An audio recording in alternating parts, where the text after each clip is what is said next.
세계에 이해할 수 없는 극단적인 심각한 재난들이 반복되어 오기 때문에 사람들이 두려워하죠. 그런데 사실은 이러한 재난들은 역사 속에 언제나 반복되었음을 보게 됩니다. 역사의 기록들이 정확하게 남아있는 그런 시대, 지금부터 500년 전의 종교개혁 시대에도요, 큰 이러한 재난과 질병들이 있어서 사람들이 밖으로 다니기 어려운 때가 있었습니다. 그때도 우리와 같이 지금 하나님 예배드리러 나오는 것 자체가 위험하고 또 집 안에 멈춰 있어야만 하는 그런 상황들이 있었을 때 교회가 어떻게 했는가를 기록을 보면 교회는 그러한 가운데 조심하고 방역에 힘을 쓰고 여러 가지 국가의 협조를 해 나가면서도 그러면서 적극적으로 일한 가운데서 하나님의 백성으로서 그런 환경의 문제를 처하고 있는 그런 위기의 그런 상황 속에서 이런 질병이 추구하는 사람들을 돌보는 문제를 교회가 회피하지 않고 또는 끌려가지 아니하고 적극적으로 나서서 목숨을 걸고 자신의 목숨을 내놓고 이런 일들을 돌봤던 것을 보게 됩니다. 그때 사람들 중에는 병 걸린 사람들이 자기들에게 또 다른 병을 전염시킬까 두려워가지고요. 밤중에 그러한 병든 사람을 내 던져버리거나 몰아내가지고 짐승처럼 몰아내서 저 한쪽으로 멀리 쫓아버리거나 이러한 일들이 비일비재했습니다. 아직 목숨이 끊어지지 않았지만 그러한 사람들이 있었을 때 사람들은 그렇게 당연하게 자신의 목숨을 위해 다른 사람들을 이제 몰아내는 것을 당연한 것까지 그렇게 생각했지만 기독교인들이 그 길거리에 대해 팽개쳐지고 버려지고 방치된 사람들을 도리어 찾아가서 그들을 구휼해주고 그들을 돌보아주고 그들을 이제 감염이나 전염을 무릅쓰고 그들을 치료하는 데 최선을 다했습니다. 놀랍게도 그렇게 돌보는 기독교인들은 그런 가운데서 당연히 감염되거나 전염돼서 죽을 줄 알았는데 그런 사람들은 전염되질 않았습니다. 그리고 숨어서 자기 혼자 살겠다고 그렇게 했던 사람들은 많이 죽어났는데요. 그러한 사람들이 있는 공동체와 기독교인 공동체를 숫자를 비교하면 항상 10분의 1 정도밖에 안 됐어요. 그러니까 하나님의 특별한 은총이 함께 하셨고 하나님께서 그런 문제들을 어떻게 우리가 대응해 나가야 하는 걸 보여주는 것이죠. 결국에는 그러한 질병들도 시간이 지나면서 극복되게 되고 하나님께 극복할 수 있는 지혜 또 극복할 수 있는 치료제가 나오게 그렇게 하시거나 또 시간이 지나면서 그것이 자연적 소멸을 통해서 그런 재난들이 없어졌던 걸 볼 수가 있어요. 우리나라 조선시대에도요. 지금부터 200여 년이 지난 250년이 지난 그런 때, 그 300년 가까운 때 그때에도 우리나라에 큰 역병이 있었습니다. 정약용 조선시대 영조 대왕이 있었던 그때 영조 38년에 경기도 남양주에서 태어난 조선시대 최대의 실학자라 불렸던 다산 정약용이 쓴 목민심서에 보면요. 국가의 통치자들이 꼭 백성들을 돌보기 위해서 알아야 할 그런 내용들이라는 것을 지금 글로 써놓은 그런 것인데 이 목민심서에 보면 당시 1821년에 신사년에 가을 백로와 추분 무렵에 마가곤이 유행하였다 그랬어요. 뭔가 질병이 좀 온역을 말한 것인데 전염병인데 이런 온역 이해하고 그게 뭔지 잘 모르니까 이걸 마각이라고 해서 마각을 들여낸다 그러잖아요. 뭔가 악한 마귀의 그런 기운 같은 전염병이라는 거죠.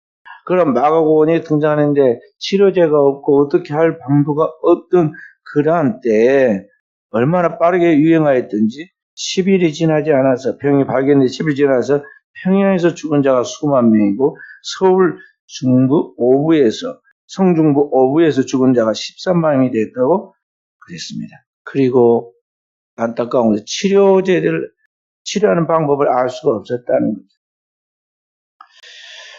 그의 책 목민심서 제4장 예민이라는 그 내용의 6조에 보면 관질편에 관질은 질병을 관장한다 또는 돌본다 그런 말이죠. 관절편에 보면 연병이 유행할 때 민간 숲속은 기하는 것이 많다. 유무하고 치료해 주어서 두려워하지 않도록 해야 할 것이다. 그러니까 국가의 위정자들, 정부가 해야 할 일은 뭐냐면 이러한 때 민간인들이 지금 치료한다고 하는 것들이 정확하지 않은 것이나 신통치 않기 때문에 그런 것들에 대하여 무조건 억압하지 말고 위로하고 또 두려워하지 않도록 하면서 치료하는 데 힘써야, 국가가 치료하도록 힘써야 한다. 그런 이야기를 한 것이죠.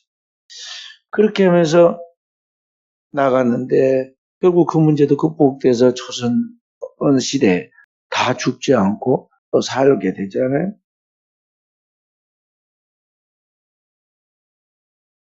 그리고 1910년도에 우리가 잘 아는 대로 스페인 독감이라는 것이 전 세계에 확산되어 나갔는데 그때도 빠르게 치료제가 나타나지 않아가지고 수백만 명이 죽었습니다. 이 수백만 명이 죽는 그때 그 병이 우리나라 조선에도 들어왔어요. 우리나라 사람들은 그 즉시 스페인 독감인지 뭔지도 모르고 하여간 이게 병이 막히하급수적으로 퍼져나갔습니다. 그래서 수많은 사람들이 이렇게 이제 고통을 받고 있을 때 기독교 선교사들이 이 질병의 원인을 가만히 보면서 오늘 조선 사람들이 흰옷만 입고 다니지 실제적으로는 이 청결한 생활을 하지 못하는 거예요. 그래서 상하수도 시절에 되어 있지 않는 그러한 시대에 이 사람과 짐승의 구분이 없는 그러한 생활, 깨끗하게 청변한 생활하지 못한 그러한 것들 많은 이 불결한 생활에서 병이 생기는 걸 알고 이 전염병을 치료하도록 해서 사람들의 위생생활을 잘 할 수 있도록 지도를 해줍니다. 그리고 그러한 것들을 소독해주고 그 병 들어오는 사람들 외면하지 않고 다 돌봐줬어요. 그래서 기록에 보면 병이 든 사람은 그때 조선시대 방을 써붙여놓은 뭐라고 그러냐면은 병이 걸린 사람은 선교사들이 운영하는 광해원으로 가라 그렇게 했어요. 자기들이 뭐 치료를 못하니까 우리나라 최초의 이 선교사들은 이 언더드와 아펜젤러 선교사 부부가 들어오기 전에 알렌이라는 의사 선교사가 먼저 들어왔어요. 그래서 그가 와서 조선의 황제인 호종 황제의 그러한 서양 의의가 되어가지고 이렇게 돌봐주면서 최초의 병원이 광해원인데 이 광해원이라는 이 병원을 중심해서 이 환자들을 돌봐줬어요. 치료약도 없어요. 그러나 이게 위생을 청결케 하고 그리고 물을 끓여 먹게 하고 그리고 손을 깨끗하게 씻게 하고 옷을 자주 빨고 목욕을 하도록 하고 그렇게 하면서 계속 나가는 가운데 치료가 이루어졌습니다. 그래 회복이 되니까 이제 그에 대한 선교사에 대한 신뢰가 생긴 거죠. 그렇게 해서 조선시대의 선교가 빠르게 더 발전해가는 것을 볼 수가 있는데요. 지금 이 문제, 이런 우리나라에 대한 큰 이 재난의 문제 같은 것도 마찬가지입니다. 지금은 우리가 감당하기 힘들어가지고 그냥 막연하게 정부가 나가지 말아라, 모이면 안 된다, 모여서 밥 먹으면 더욱 안 된다. 만약 이 명령을 지키지 않으면 행정부의 명령으로 엄청난 벌금을 먹이겠다. 그리고 위협을 하고 있지만 이거 잘못된 거예요.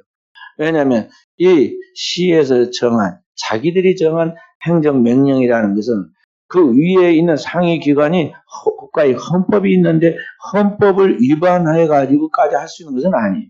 근데 나중에 이 문제를 이제 거꾸로 국민들이 제소하기 시작하고 이런 것들에 대해 이유를 제기하기 시작하면은 이제 이런 것들을 행동명령으로 발휘해가지고 나가는 이런 것들이 문제가 생기게 되는 것이죠. 어찌됐든 그렇게 해서 회피하는 식으로 그리고 이러한 질병에 대한 책임을 떠넘기는 식으로 그리고 그런 것들이 임시방편으로 현재 당장 숫자의 표시로 나타나지 않게 함으로써 사람들에게 지금 이 문제가 괜찮다고 우리가 여기게끔 하려고 하지만 근본적인 문제 해결이 되고 있지는 않잖아요. 첫째는 이런 질병의 문제가 코로나 바이러스 같은 문제가 저 우한에서부터 발생했을 때 중국은 우리나라보다 몇십 배 이렇게 위생이 약하단 말입니다. 그런 가운데서 지금 어떤 군사적인 그런 것들을 만들어 가다가 군사적인 생물학적인 무기를 만들어 가다가 이 코로나 바이러스 이런 질병이 유출되었는데 이런 것들이 이제 딱 드러났을 때 이미 그런 정보가 드러났고 그러한 것들이 매스컴을 통해서 유튜브를 통해서 벌써 우리나라의 사람들이 다 알고 있었어요. 그럼 그때 빨리 이러한 것들을 예방을 했어야 하고 미리 차단하고 그때 예방을 했어야 하고 그리고 그런 것들이 이제 나타났을 때는 이게 적극적으로 대응해서 치료하는 것과 그런 것들에 대해서 미리 또 예방해서 백신을 맞는 이런 것들을 만들어야 돼. 우리나라가 세계에서 가장 의학이 지금 첨단으로 발달하고 그런 의학적인 도구와 기구와 재정이 풍부한 나라이기 때문에 우리나라가 마음을 먹고 집중하면 할 수 있단 말이에요.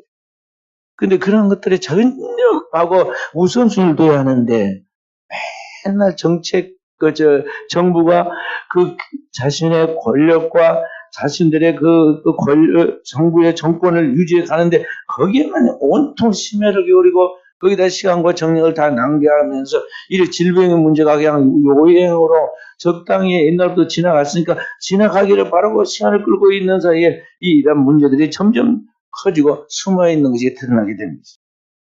그러나 그럼에도 불구하고 너무 두려워하지 말을 것은 뭐냐면 하나님이 이러한 문제도 또 극복해서 풀어나가도록 만드시다 하는 것이죠. 왜냐? 하나님의 뜻은 우리의 재앙이 아니라 재난당해서 우리가 멸망을 하나님의 뜻이 아니라 이러한 우리에게 주시는 하나님의 참된 평안, 참된 하나님의 소망을 우리에게 준 게 하나님의 목적이기 때문에 이 재난의 의미가 뭔지를 알아야 돼요. 하나님께서 구약시대에 이스라엘 백성, 하나님의 선택한 백성은 그들에게 항상 매를 때릴 때 이와 같은 재난인 언역과 그리고 전쟁인 칼과 그리고 자연재해인 그러한 기근을 통해서 이스라엘 백성들을 쳤어요.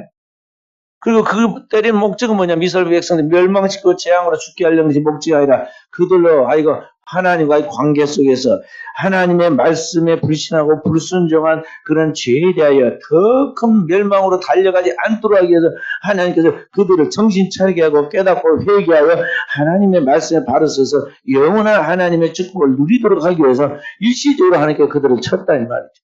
그와 같이 오늘날 이 시대도 인간이 아무리 해도 해결되지 않고 발버둥을 쳐도 풀리지 않는 이 문제를 하나님께서 하루아침에 푸십니다.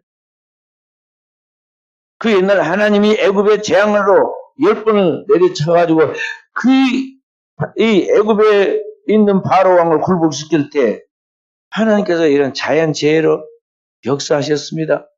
한 줌의 재를 하늘에 뿌렸더니 그게 뭐가 됩니까? 온 땅의 티끌이 이가 되게 하고 하늘의 해와 달과 이런 모든 것들이 빛을 잃게 하고 우박이 내리게 하고 이런 모든 자연 환경을 하나님께서 간섭하시죠. 그래서 애굽 사람들이 어떻게 해결할 수 없는 줄 알고 발버둥을 치고 몸부림을 치고 그 당대의 첨단의 세계에 달려가고 있는 나라인데 아무래도 해결이 안 됐잖아요. 그래도 어떻게 해요? 그들이 거짓말이라도 하여간 순간에 진심을 다해서 회개한 척이라도 하니까 하나님 앞에 모세를 불러놓고는 내가 잘못했으니까 이번만 나를 용서해다오. 그러면 내가 하자는 대로 다 할 것이니 이번만 용서해다오. 그러죠. 모세가 알았습니다. 저 사람 살만하면 틀림없이 또 옛날로 돌아가도 알았지만은요.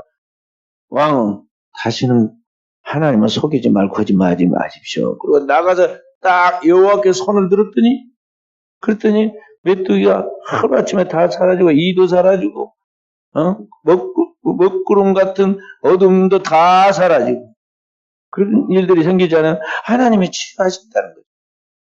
하나님이 치유하시. 그리고 오늘의 이 시대도 근본적인 치유의 방법은 사람이 아니라 하나님이 치유하십니다.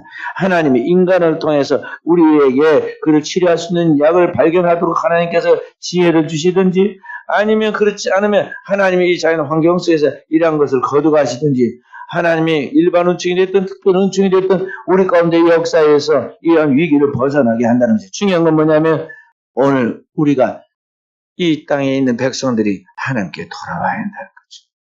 오늘날 이런 코로나 바이러스의 문제 같은 이러한 문제들 그리고 그 외에 몇 가지 문제들에 대하여 오늘 제가 말씀을 했던 그런 것들은 다 인간의 탐욕과 인간이 하나님 앞에서 더불어 살아가는 가운데 하나님의 창조한 질서를 보존하고 관리하여서 청질서 사명을 잘해서 그 모든 것을 통해서 하나님께 영광 돌리는 삶을 살지 아니하는 데서 오는 재앙들이므로 오늘 우리 인간들이 하나님을 불신하고 불순종한 것에 대한 진정한 회개를 갖고 우리의 탐욕을 멈추고 그리고 우리의 삶을 바로 비운 겸허한 삶을 해가면서 우리가 검소하고 신실하고 청빈한 그런 삶으로 나아가게 될 때 하나님은 우리의 삶 가운데 은총을 베풀어서 오늘의 고난보다 더 큰 하나님의 은총을 우리에게 주실 것이다 하는 것이죠. 그렇기 전에는 오늘 이 땅에 있는 만물은 이와 같은 고난의 연속으로서 끊임없는 반복을 하게 될 것입니다. 자, 로마서 8장 18절부터 23절 말씀을 함께 우리 읽어보도록 하겠습니다. 하나님의 말씀, 로마서 8장 18절부터 23절까지의 말씀. 생각하건대 현재의 고난은 장차 우리에게 나타날 영광과 비교할 수 없도다. 피조물이 고대하는 바는 하나님의 아들들이 나타나는 것이니 피조물이 허무한데 굴복하는 자기 뜻이 아니요 오직 굴복하게 하시는 이로 말미암음이라. 그 바라는 것은 피조물도 썩어짐의 종노릇한 데서 해방되어 하나님의 자녀들의 영광의 자유에 이르는 것이니라. 피조물이 다 이제까지 함께 탄식하며 함께 고통을 겪고 있는 것을 우리가 아느니라. 그뿐 아니라 또한 우리 곧 성령의 처음 익은 열매를 받은 우리까지도 속으로 탄식하여 양자될 것 곧 우리 몸의 성장을 기다리느니라. 아멘. 아멘. 여기 이제 이 19절부터 보면 피조물이 오늘 이 땅에 있는 모든 만물이 고대하는 바가 있다고 그랬습니다. 그건 뭐냐면 오늘 하나님의 아들들이 나타나는 것이다. 그리스도 예수와 함께 구원받은 부활하고 휴거되어서 이제 하나님의 영원한 나라에 들어갈 하나님의 아들들이 나타나는 그것을 그렇게 기다리고 있다는 것이죠. 왜냐? 피조물이 지금 오늘날 허무한데 굴복하고 있다는 것이죠. 굴복하고 있어요. 오늘 정상적인 생활을 할 수 없는 그런 환경에 지금 계속해서 당하고 있다는 것이죠. 이런 환경의 파괴를 통해서 여러 가지 이 땅의 그런 잘못된 구조를 통해서 오늘 이 피조물이 하나님이 주신 은총을 누리지 못하고 있다는 것이죠. 그래서 오늘 이 피조물이 바라는 것이 있습니다. 그 피조물이 오늘날 이 인간이 죄로 말미암아 멸망같이 이 세상, 이 인간과 함께 이 세상의 모든 것들이 죽고 썩고 부패하고 멸망하게 되어 있는데 그런 썩어짐의 그 종로를 하는 데서 이 피조물이 해방되고 싶다는 것이죠. 그렇게 되도록 하기 위해서는 하나님의 자녀인 우리가 그리스도와 함께 부활과 그 영원한 하나님 나라의 영광에 이르게 되어지는 것인데 바로 그렇게 될 때 이 땅 오늘 우리의 모든 것도 치유가 되어서 새 하늘과 새 땅과 새로운 그러한 세계에 들어가게 된다는 것이죠. 그래서 바로 그렇게 되기까지 피조물이 다 이제까지 함께 탄식하며 함께 고통을 겪고 있다. 그것을 우리가 알고 있다고 그랬어요. 그러니까 오늘 인간만 고통하는 것이 아니라 이 모든 만물이 이 세상 모든 그런 환경들이 인간의 타락과 부패와 함께 인간의 탐욕과 무분별한 남용의 이러한 그 남개발과 함께 그리고 지나친 이러한 소비와 함께 이 땅에 있는 모든 피조물들이 고통받고 그 고통받으면서 괴로워하고 탄식한다는 거죠.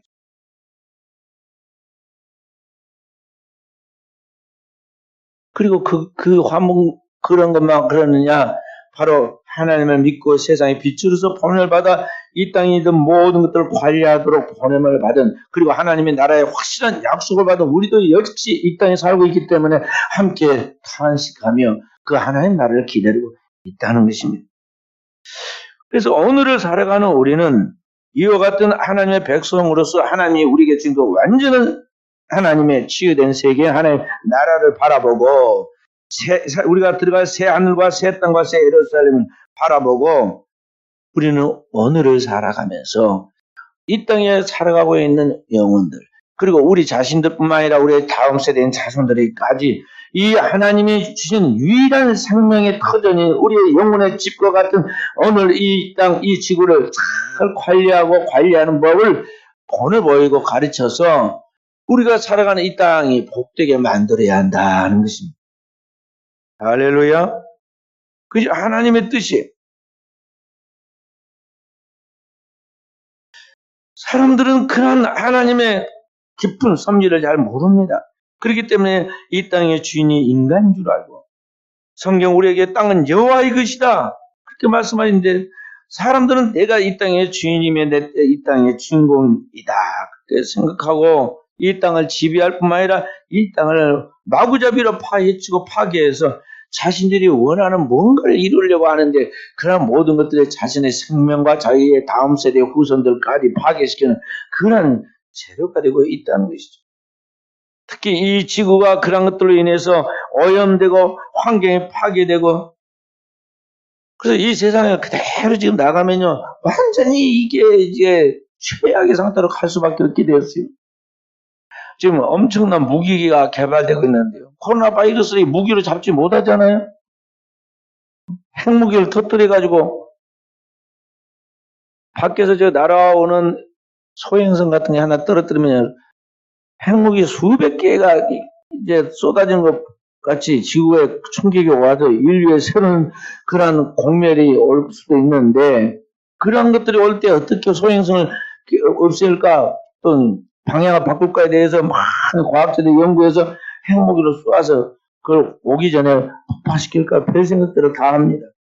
그런데 문제는 소행성이 문제가 아니라 안에서 이 코로나 바이러스가 등장하면서 사람은 수백만 명이 지금 죽게 하고 앞으로 죽어가기 생겼는데 어떻게 할 거예요 그 핵무기로? 핵무기는 살리지는 못하고 결국 죽이는 것만 능사예요. 어?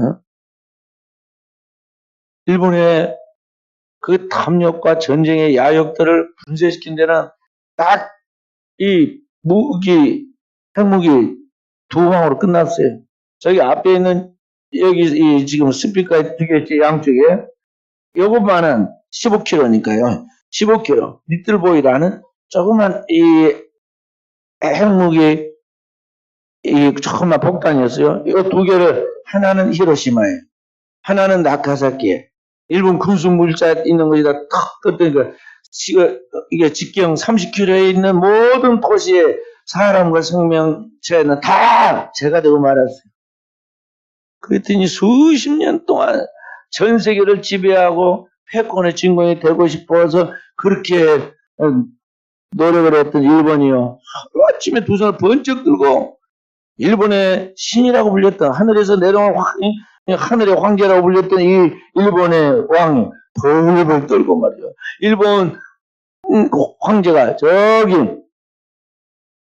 미국의 군한 미조리함에 거기에 기어가다시피 올라가가지고 그 조그만 체구에 그 일본 왕이 그래서 벌벌 떨면서 말이죠. 항복문서에 사인하고 거기서 방송시키니까 방송 거기서 다 하는 거예요. 나는 신이 아니고 사람이고 나는 오늘로 우리 일본이 졌다는 것을 이 전쟁에서 졌다는 것을 항복을 선언하노라. 그래서 녹음시켜놓은 것을 나중에 딱 8월 15일에 정오에 틀어놓은 거예요. 이런 무기 만드는 능사지만 이것이 사람을 살리느냐는 거죠. 그런 무기가 지구상에 지금 각 나라마다 조금 힘 있는 나라보다 끊임없이 만드는데 수십 개, 수백 개, 수천 개, 수만 개를 만들어놨어. 그걸 가만히 보거나, 아, 핵무기만 있으면 꼼짝 못하는구나. 그거 북한에서 지금 만들고 있잖아요. 몇 년 전에 제가 그때도 몇 년 전만 해도요, 제가 집회를 다니면은, 그 공식적으로는 북한에는 아직 핵무기를 만들 능력이 없다고 그렇게 말했을 때예요. 그래서 제가 8개 정도 있을 것이다. 조금 있다가 제가 한 3년 후에 다시 집회를 갔을 때, 이제 한 40개 있을 것이다. 그때. 요새는 이제 공식적으로 내놓고 한 60개 있을 것이라고 이제 말을 하더라고. 그렇게. 그리고 계속 만들 수 있는, 한번 만들어놨고, 만들 수 있는 그런 방법을 잘 아니까요. 노하우가 있으니까 계속 만드는 거예요. 세계 각국이 앞다투었는데 안 써먹을 것 같아요? 지금까지 활을 만드는 거 안 쓴 적이 없었고요. 다이너마이트를 만드는 거 안 써먹은 적이 없고, 비행기를 만들어가지고 전쟁에 안 써먹은 적이 없어요. 핵무기 만들었어요. 처음에는 그런 뜻의 핵무기를 만든 게 아니에요. 이건 전기 사용하듯이 그런 차원에서 인간의 삶의 유익을 위해서 핵을 개발했는데 이게 당장 이게 2차 전에서 써먹고 말았잖아요. 그리고 그 위에 그냥 조그만 이런 핵무기 아니라 큰, 이보다 몇백 배나 큰 미사일로 만들어가지고 비행기로 가가지고 위에서 그렇게 떨어뜨린 게 아니라 수천 킬로 떨어진 데서요, 다 버튼만 누르면 가장 정확하게 그 표적지를 가서 맞추게 되었고 있는데, 이러한 미사일이 우리 전 세계에 몇만 기가 있단 말이에요. 몇만 개. 그래서 정확하게 이게 7개만 터뜨리면 지구가 3조각으로 쪼개야 되는 거예요. 그리고 어떤 정신없는 통치자가 화난다고 말이죠. 꽉 버튼을 누를까 싶어가지고 지금 그걸 관리하는 거예요. 그래서 좀 강대국이라는 이 몇 개 나라만 자기들은 정상적이니까 비정상적인 어떤 나라가 이런 사고를 저지를까 위험스러움으로 핵무기를 만들지 말라고 자꾸 통제를 하는 거예요.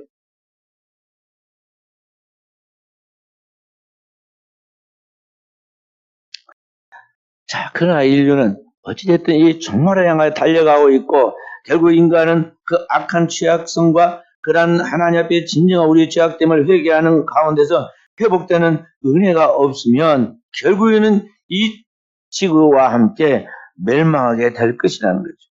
그렇게 해서 인간이 다 지구에서 죽고 멸망하고 난 다음에 이 세상에 아무리 큰 땅덩어리에 남아있으면 뭐하고 우주가 남아있으면 무엇이겠어요. 인간이 사라지고만 그 세계 속에서 인간이 쌓아놓은 그 모든 부와 명성과 영화와 인류의 역사에 대한 그런 문화의 기록들이 무슨 의미가 있겠느냐는 것이죠. 그래서 오늘을 살아가는 동안에 우리 그리스도인들은 하나님이 주신 하나님의 창조의 이 세계를 잘 관리할 책임이 있고, 이 하나님이 주신 이 환경을 잘 돌보아야 할 그런 의무가 있다는 것을 알아야겠어요. 인류가 이 환경의 문제에 대해서 생각한 것은 1999년도부터 시작했어요. 그러니까 그 동안에 여러 가지를 생각하기는 했지만 다 인권의 문제거나 뭐 전쟁에 대한 그런 것들 통해서 인간에 대한 것들을 생각했지만은요, 살아가고 있는 이 땅의 문제, 이 땅에 있는 환경의 문제에 대해서 구체적으로 이제 의논하기 시작한 것. 크리스찬들이 깨어서 의논하기 시작한 것은 1999년 5월 달에 케냐 나이로비에서 기독교인들이 모여가지고 그리스도인과 환경이라는 컨퍼런스를 하면서 거기에서 참석한 사람들이 창조 세계를 돌보는 것은 너무나 중요한 일이라는 것을 깨닫고 그것을 발표하기 시작했습니다. 그때부터 이제 책이 나오기 시작해요. 그래서 세상의 빛으로서 오늘 그리스도인이 세상 속에 살아갈 때 이 세상에서 여러 가지를 잘 해야지만 특히 우리가 살고 있는 이 지구, 우리가 살고 있는 이 환경의 문제를 어떻게 다룰 것이냐 하는 것들에 주요 관심사를 두한다는 걸 깨닫기 시작합니다.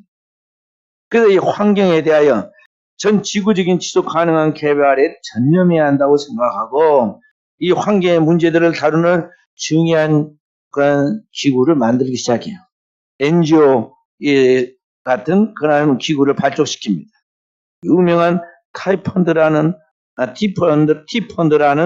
그러한 기구, 또 이 로사라는 그런 기구들이 기독교 환경 단체인데요. 그런 것들이 등장을 했어요. 그래서 계속해서 지금 나갑니다. 우리나라는 이 부분이 아직도 먼 이야기처럼 하잖아요. 미국이라는 나라가 지금 세계에, 특히 유럽과 세계에 대하여 막 위협을 하는 게 뭐냐면요. 이 기후 협회에서 탈퇴하겠다고 그러니까 막 벌벌 떨었어요. 왜냐하면 협회에 가입해서 돈을 대야 그 다음에 그 활동을 유지해서 그런 되는데, 미국이 그렇게 한다고 실제로 트럼프가 탈퇴하고 말았습니다.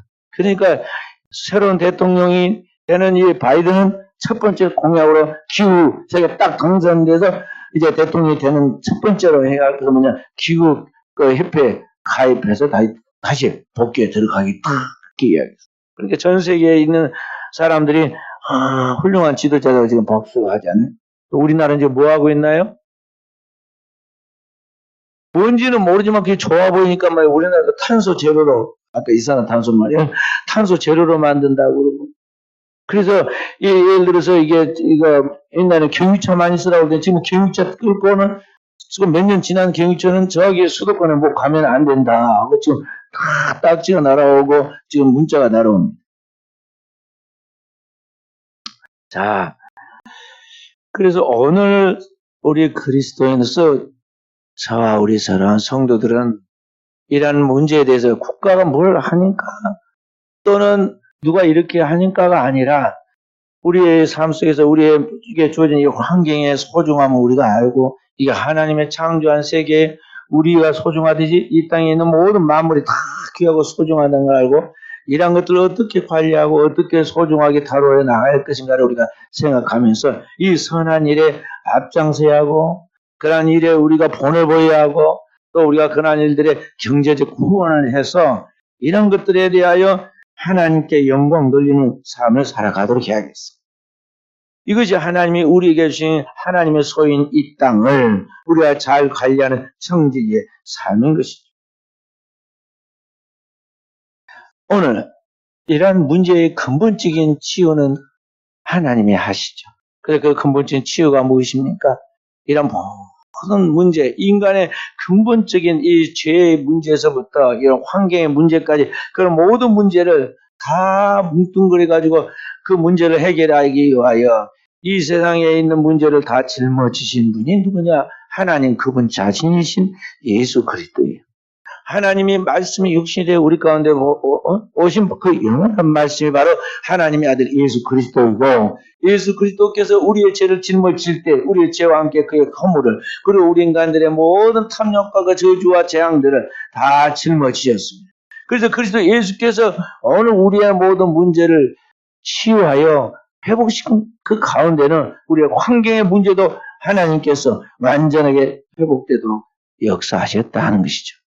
그렇기 때문에 우리는 바로 그 예수 그리스도를 통해서 이 영원한 하나님의 치유를 맛보고 그 자유와 해방을 누릴 뿐만 아니라 그리스도의 이름으로 이 세상에 빛을 비치는 그리스도의 이름과 그 이름의 권세를 가지고 이 땅에 이 방황하고 상처받고 무지한 가운데서 끝없는 절망으로 떨어지고 있는 영혼들에게 하나님의 뜻은 무엇이라는 것을 그리고 어떻게 살아야 한다는 것을 그리고 어떻게 사는 방법에 대하여 우리가 앞장서서 이런 것들의 관리를 해 나아감으로 하나님을 기쁘시 하는 삶을 살아야겠어요.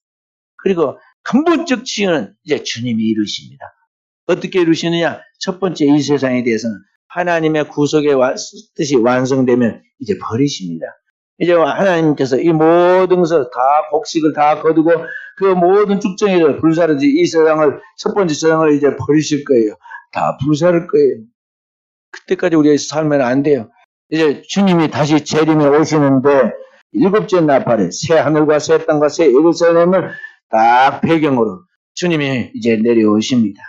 주님이 재림에 오실 때는 본래 하나님의 아들의 영광의 형체로 우리 가운데 오실 거예요. 그때 우리가 그 주님 앞에 하나님의 나팔 소리와 함께 우리가 들림을 받게 되고 그리스도의 모습으로 오늘 우리가 변제되는 그런 영광을 누리게 될 것인데 그때 우리는 이 첫 번째 세상을 마치 나방에 그 모든 그 번데기 껍질을 벗고 그리고 날아가듯이 오늘 우리는 하나님의 그 영원한 세계 새하늘과 새 땅으로 나아가게 될 것입니다. 그 기회에는 다시는 저주나 재앙이나 죽음이나 질병이 없고 그 땅에 대해 참된 평화만이 참된 하나님의 은혜와 진리만이 참된 하늘의 기쁨과 평강만이 넘치게 되는 거예요. 오늘 우리는 그 축복을 누리는 하나님의 백성으로서 하나님의 아들들로서 그 소망을 가지고 오늘을 살아야겠다는 것이죠. 요한계시록 21장 1절부터 7절의 말씀을 읽고 기도하겠습니다. 요한계시록 21장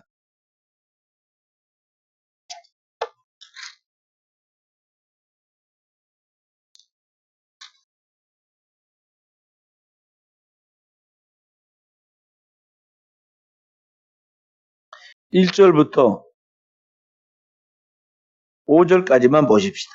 또 내가 새 하늘과 새 땅을 보니 처음 하늘과 처음 땅이 없어졌고 바다도 다시 있지 않더라.